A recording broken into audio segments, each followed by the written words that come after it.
Hello again, everyone, and welcome to another edition of Woodpeckers Deep Dive. My name's Jeff Farris. Welcome to the Woodpeckers shop. Today we're going to take a closer look at Woodpeckers' ThinRip guide and how that's used to cut thin strips. And to show you a little bit about what you can do with thin strips, we're going to take a look at doing through-inlaid cutting boards. I've got a couple of examples here.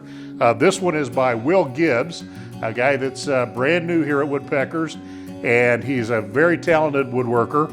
One I did today, this smaller cherry board with just 2 stripes in it.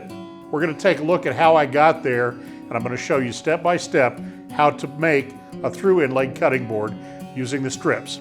Whether you're doing fancy like Will's or simple like mine, you always are going to need thin strips, and that's what the ThinRip guide is going to do for us. Okay, let's get started. The ThinRip guide is a nice, sturdy tool that'll give you great support when you're making thin cuts. I'm going to slide it into the T-track of the saw. I've already calibrated the scale to my blade, only have to do that once. Now I'm going to set that up a few inches in front of the blade. We're going to lock the 2 knobs, and we're going to set that for 1/16 of an inch and lock it up. Now let's make some strips. I'm going to take this piece of Padook, put it against the fence. Now here's a little trick that makes this a lot easier to use. I want to pull back on my fence as I make my adjustments.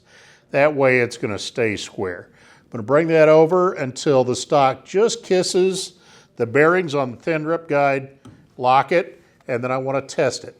I want to see that bearing move, but I don't want it to have to be really tight. That's just about right there.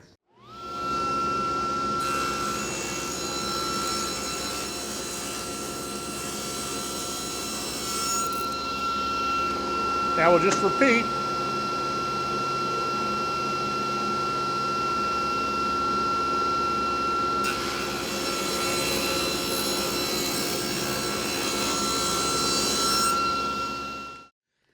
Now, one of my favorite features of the ThinRip guide is that I don't have to always use the same piece of stock. I can switch now to this piece of walnut, make exactly the same setup.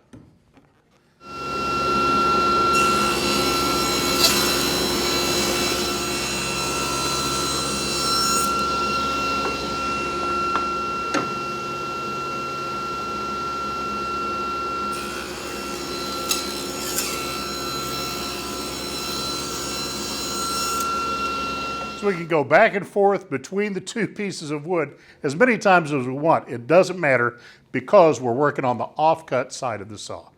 Now let's check them out and see how we did for consistency.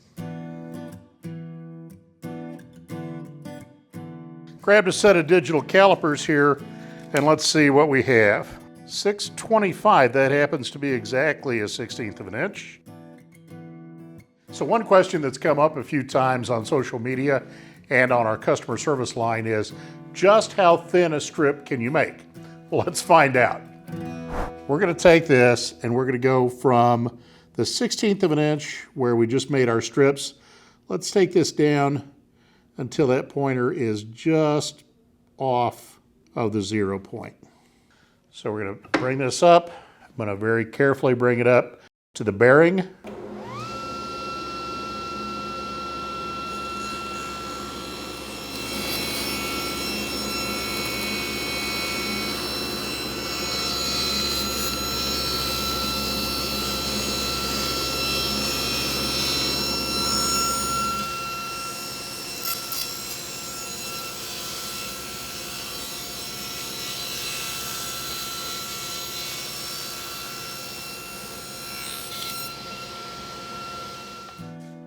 All right, we're ready to cut our curve in our stock, but when we do this, it's really critical that the blade and the table be perfectly square to each other. So I'm just going to double check that and make sure, yeah, we're right where we want to be.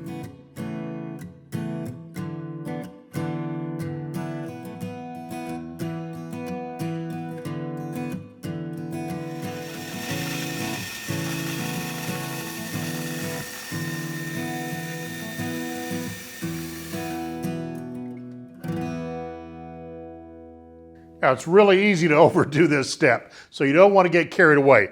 But I want to real lightly sand that edge with some 220 grit sandpaper just to get rid of the highest part of the tooth mark from the bandsaw.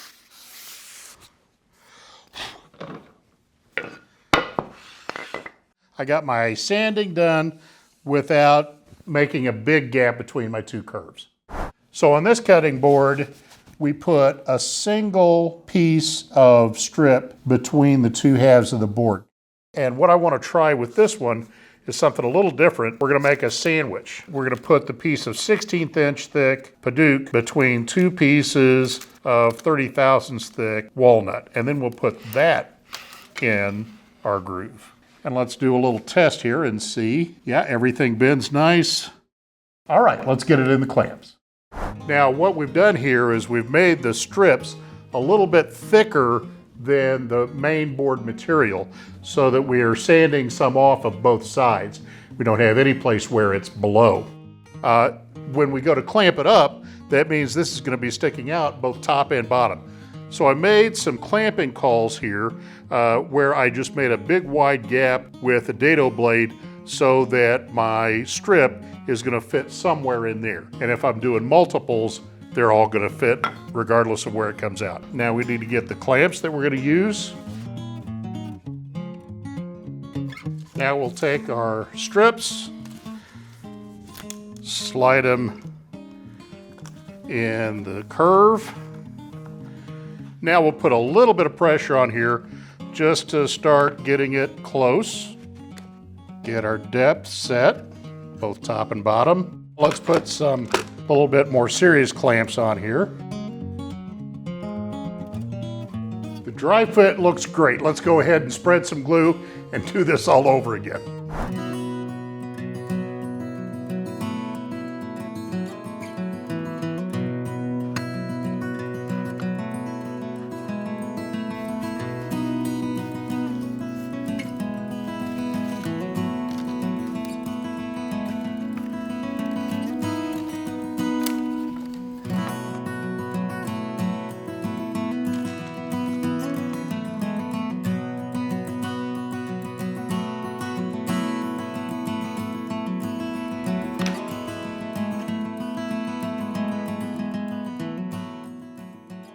Okay, we need to give the glue an hour, hour and a half to set, then we'll come back and see how it looks. So it's been a couple hours. Let's take it out of the clamps and smooth the stripe down level with the rest of the cutting board.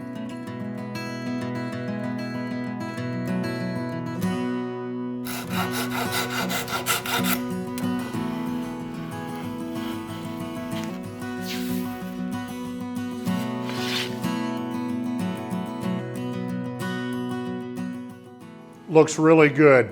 Now, if I want to put a second stripe in, like we did on this board, we're just going to go back to the bandsaw now, cut another graceful curve, glue in another stripe.